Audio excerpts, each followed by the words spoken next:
ताज्या बातम्यांसाठी ABP माझाला subscribe करा आणि बेल आयकॉन प्रेस करा।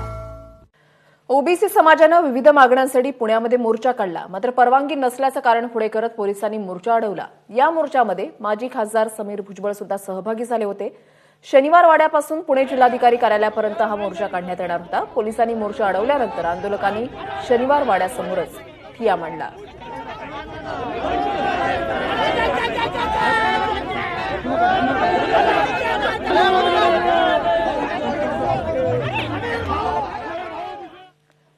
दरम्यान 5 तारखेपासून मुंबईतल्या आझाद मैदानामध्ये आमरण उपोषणासाठी बसणार असल्याचं ओबीसी नेते हरिभाऊ राठोड यांनी सांगितलेलं आहे। एकही प्रश्न सुटलेला नाहीये।